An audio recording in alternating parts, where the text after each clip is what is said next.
Officiellement, le gouvernement essaie d'expliquer qu'il veut rétablir l'état des finances publiques pour ramener le déficit qui est en 2022 estimé à 5% du produit intérieur brut, c'est-à-dire à peu près à 175 milliards, de ramener ce déficit à 3% en 2027, c'est-à-dire à la fin de l'actuelle mandature, si elle va à son terme. Et c'est ça l'objectif, et puis d'autres objectifs, c'est de mieux couvrir les Français devant la crise énergétique, vous voyez, donc faciliter la transition énergétique.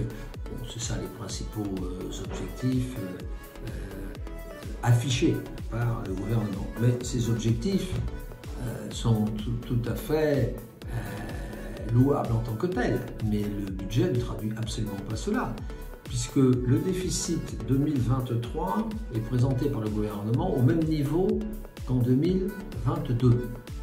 Et le Haut Conseil des finances publiques nous a dit, mais ce qu'on risque, c'est de faire un peu plus de 5% de déficit en 2023 et un peu moins de 5% en 2022. Donc ça veut dire en termes clairs que les déficits augmentent. Donc c'est mal commencer une mandature, car en général c'est la première et deuxième année qu'on serre les boulons, etc.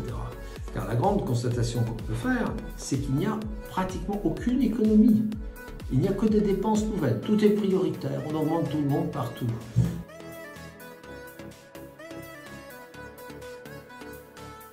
Sur la fin du quoi qu'il en coûte, est-elle réelle? Non. On continue, si vous voulez, à dépenser. Vous voyez, le gouvernement annonce que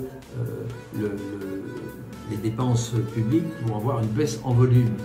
Ben, le Haut Conseil ne dit pas du tout, parce qu'à part des dépenses exceptionnelles qui sont renouvelables, on est non pas à moins 5, mais à plus 0,5, plus 0,7 d'après le Haut Conseil des finances publiques.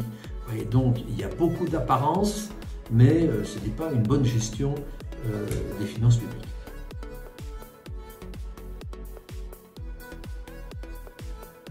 Alors nous, ce que nous préconisons, c'est à l'égard des ménages, des mesures ciblées pour faire face à la crise sanitaire et non pas ces mesures générales, puisqu'on continue dans des mesures générales.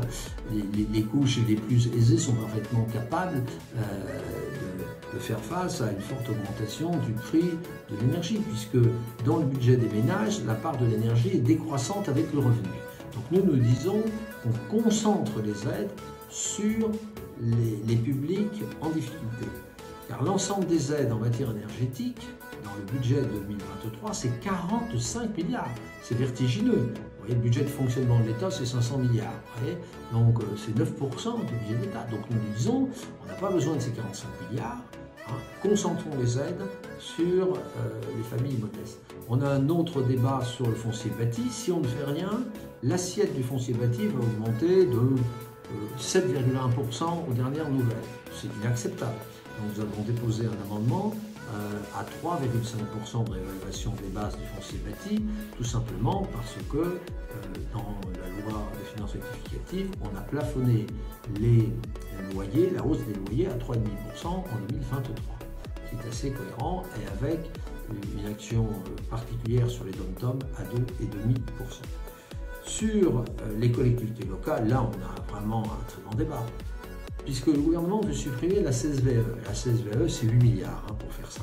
Il veut la supprimer en deux temps, 4 milliards en 2023, 4 milliards en 2024. Nous disons que ça n'est pas sérieux. Pourquoi? On n'a pas les moyens de faire cela. Voilà.